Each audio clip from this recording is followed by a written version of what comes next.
Well, we're back from Big Ten Media Days here on the Penn State Blitz here on PennLive. Greg Pickel and I, we're going to get to two prominent Penn State player suspensions. We're going to get to the highs and lows of the Penn State Quartet's Big Ten Media Days appearance. We're going to go around the Big Ten for impressions on the Big Ten West and also the quality teams in the Big Ten East. And we're going to wrap it up with the Penn State mailbag.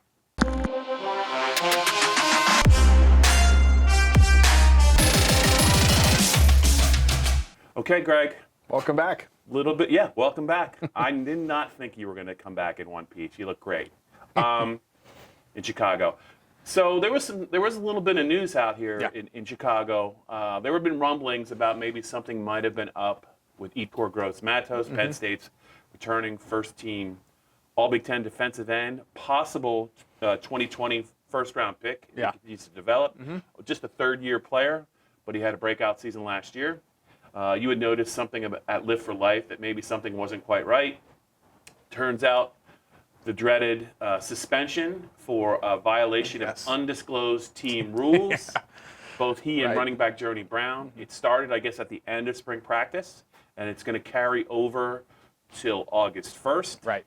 Also, when James Franklin talked about it, he left a little wiggle room for maybe there could be more penalties involving these two players. Yeah. A, anything surprise you about this news? And B, what do you think it means for August camp and for these players, Journey Brown and Yetur Gross-Matos, moving forward? Yeah, I mean, it's kind of hard to put all the pieces together with this one because we don't know what those two did to. We have a pretty good home. idea, but we can't pin it all together. Right, and the thing that's a little bit odd is that Tariq Castro-Fields has been on campus, as far as we know anyway, participating in workouts, but he was one charged in relation to the February or January, the winter incident at a fraternity, I guess. So, I mean, why is he there and those guys aren't? It's kind of hard to piece it all together. Maybe Tariq Castro-Fields wasn't there, but James Franklin was asked if Yetur Gross-Matos was the only one not around this summer, and the only answer he provided was Journey Brown. So I think we can safely assume that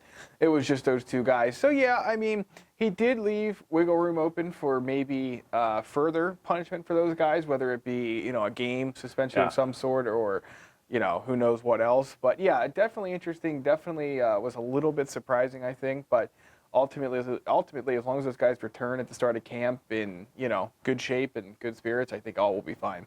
Yeah, and if you remember last year, Kevin Givens, their starting three technique, suspended for the opener, and he wasn't with the team. I've heard last summer. Manny Bowen wasn't with the team last year, and he ultimately decided to not play last year, and he's at Utah now, the linebacker. But I think it means I think there's a good chance, first of all, that both these players could get suspended again because they open with Idaho. He's suspended players for some stuff before, including he suspended Manny Bowen for two separate incidents. Saeed Blacknall got suspended. Irv Charles got suspended. Garrett Sickles. Givens got suspended. So I think there's probably a decent chance they still look at it and say, hey, you're going to miss a game, maybe two games. I don't know. Maybe a half. They do not play two great teams out of to start the season. No. I think this probably means, though, more to Journey Brown than it does to Yetur Gross-Matos. Yetur is established. He's going to be, if not next year or the year after, I think he's going to be a pretty high NFL draft pick. Journey Brown is in a tough crowd in terms of competition at running back with Ricky Slayton, the two true freshmen, Noah Cain and Devin Ford. So I think he might be in a little bit more of thin ice. I think he's going to face maybe a tougher climb if indeed he is in the doghouse. Yeah, I think just one thing to add to that, I thought James Franklin's answer to a question about Brown was pretty insightful at Big Ten Media Days because it was long. It was not. If we were talking about something real serious here, I don't think he would have spent time at the podium talking about Journey Brown's improvement and on-field stuff and all that. So that might offer a window into things as well. Just remember, it's all fun and games. He can say all he wants until Devin Ford hits the practice field in August, and I have a funny feeling he's going to open some eyes. I think that I think you're on the Devin Ford train. I think he is a player that could really help himself because he didn't enroll early in January. He's an awfully talented player, so we'll see what James is going to do. Well, he was asked about more, Greg, than player suspensions. He touched on a wide variety of topics. Anything kind of stand out to you from his first? He met with like everyone for about 15 minutes, and then we circled back. We got about an hour with him. Anything? I know he talked a little bit about recruiting, which is kind of right up your alley, and it surprised you that he said he might be able to sign 30 kids. Yeah, I mean, that's certainly unheard of, I think, in Penn State history. It's possible, I guess, that with, before the internet really started tracking things, that they may have been able to figure out a way to do something like this. But, I mean, we're talking about low 20s for most of the classes since he's got here. So this would be far and away the most that they would take. But, the way that there's always been ways to game the NCAA's initial counter rule. It seems like they've tightened some of those up, but it doesn't seem like they've completely closed it off. So I don't know. I mean, the way I look at it, Bob, they have like maybe at most 10 guys who are realistically could come to Penn State at this point. So they'd have to go 10 for 10 or find somebody else new to offer to get to 30. So I have a hard time seeing them getting there, but 24, 25, 26, 27 even certainly seems realistic. Now, we can't let this segment go without talking about quarterbacks. Right. So there is going to be a quarterback competition in August. Yes, there is. Between Sean Clifford and Will Levis. Tommy Stevens is at Mississippi State. He's got a quarterback competition of his own down there with a quarterback that I know Mississippi State really likes. I can't pronounce his name. He backed up Nick Fitzgerald last year. But let's talk about these two quarterbacks. I was fairly certain coming out of spring that Sean Clifford was going to win this job. But when James Franklin is asked about or talks about the quarterback competition and saying it's very real, and then he goes out and compares Will to Troy Aikman physically. That gave me a little bit of pause. What do you think about the quarterback competition? I mean, I watched him and Clifford throw footballs at like not a trash dumpster, but like, one of those big dumpster-looking things with a net that they throw footballs into. It's the best I could do. And let's just keep going. Boy, I'll tell you what, they both can throw a pretty ball, and they both have no issue. I know it's different doing it in shorts and a T-shirt compared to when you got guys coming at you in pads, but they both can chuck it deep, man. And I do think it's Sean Clifford's job to win still. I do, but you do go look at some of Joe Herman's photos of Will Levis. I mean, the kid looks about as picturesque as you can get for an FBS quarterback. So, I mean, I certainly think that the competition will be real. It was also real when Trace McSorley and Tommy Stevens went through it, but we all kind of assumed Trace was going to be the guy. He ultimately was. I think it's kind of the same thing with Clifford.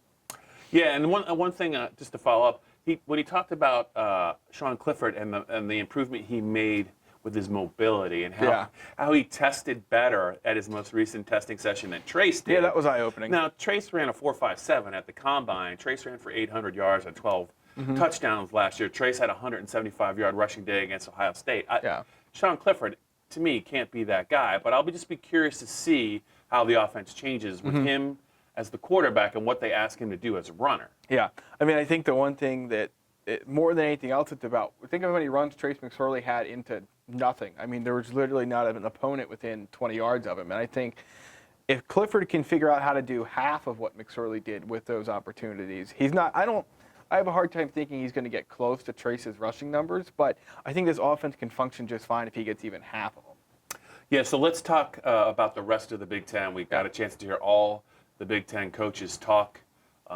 Once again, Jim Harbaugh at Michigan kind of stole the show. I would say he took a little bit of a shot at Urban Meyer before Big Ten Media Days started on a podcast with a guy that he knows, Tim Kawakami, out on the West Coast. He was asked about Urban Meyer and I think his impact at Ohio State. He talked about what a great coach he was, but he also pointed out that controversy follows him everywhere he goes. Is that just Jim Harbaugh being honest, or is he trying to stir the pot? No, I think it is. I think when you listen to him talk, some of the things he says just comes off as odd.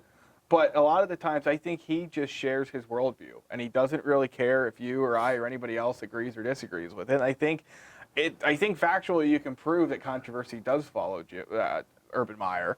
And for Harbaugh to point it out, I think, not many coaches would do that because they don't. I think it's stirring the pot a little bit, certainly, but I also just think, again, he's one of those guys that when he feels a certain way, he's going to not be shy about telling you about it. And, so it goes. The ramifications of it are what they are. You would think a program and a coach that got smoked in the last two games last year, I think 62-37 Ohio State beat them, and then they just fell apart against Florida in the bowl game. It was close for about a half, and Florida just dusted them. You would think he would be a little bit humble, but Preseason Big Ten writers media poll has Michigan as a slight edge to win it all, and Jim Harbaugh's asked about it. He said, "No, that's about right." I just don't. That surprised me a little bit. I thought he would maybe kind of wheel that back a little, considering how badly they've played down the stretch the last 3 years. But I think he is all in on this year, and I think he knows that if the script isn't any different, there's going to be a problem. I agree, and I was fascinated by about the 20 minutes he spent talking about Josh Gaddis during his podium breakout. Right. I mean, it's quite clear that, like James Franklin did with Joe Moorhead, I think Harbaugh is going to give him, Josh Gaddis, the keys to this offense and say, it's yours, you go. Now, don't get me wrong, James Franklin had input. Jim Harbaugh will have input. But it sounds more and more like if Jim Harbaugh feels like the way for his team to move forward and to maybe avoid another blowout against Ohio State is to let Gaddis come in with his spread offense and run it. So it'll be interesting to see. I also thought it fascinating that he mentioned multiple times that his offense was best for his quarterbacks, so which would tell you he recruited 2 guys that he didn't think was best for his offense. So I couldn't quite figure that out. But, yeah, time will tell. All right, let's wrap this up with the always popular Penn State mailbag. All right, I know you spent a lot of time gathering questions and comments. I do, yes. So let's just try and do our best to get through this. All right, so Bill Carollo, Big Ten officiating coordinator, very insightful interview. Spent a lot of time talking very about... passionate man about the rules. Just very passionate. Spent a lot of time. Did you catch the part where he said he had no problem calling the FBI if he thought somebody was... I was a little frightened by the fact that he would rat out the whole world if he thought there was a funny call. But go ahead, yeah. Anyway, he talked a lot about targeting, and one of the results of that was discussing the impact of keeping a guy suspended for the next season, which is what Cam Brown will face when Penn State plays Idaho because of his targeting ejection against Kentucky in the Citrus Bowl. So where do you stand on that? You okay with it? Do you think one season should be different from the next, or where do you fall? You know, if you're going to do the crime, you got to do the time. That's all I'm going to say about that, Pickel. Okay, easy enough. I mean, I think on one hand, it makes sense. On the other hand, the targeting calls can be so subjective that to stretch them out over multiple seasons may not make sense. But we'll see. All right, question 2.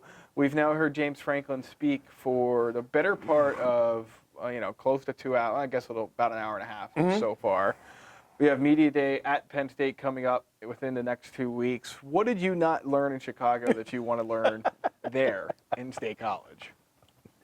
Ultimately, I think it's what a lot of the fans want to learn about. They want to know, James always talks about the players that, when they leave spring, they're kind of given like, this is what you need to work on. Right. This is what you need to do. I think it's most applicable to the young players. So I want to see which of the true freshmen that enrolled in January take the next step. I have a funny feeling Brandon Smith, who has gained some significant size, is going to be a guy that really is going to be one of the stars of August camp. I'm really curious about the freshmen that are just getting to Penn State now and what they're going to be able to do. I know that James won't talk about that, early, especially at his first press conference for August. But the freshmen always fascinate me, and the battle that I think is the most interesting to me is, believe it or not, it's the guard battle between Mike Miranda and C.J. Thorpe.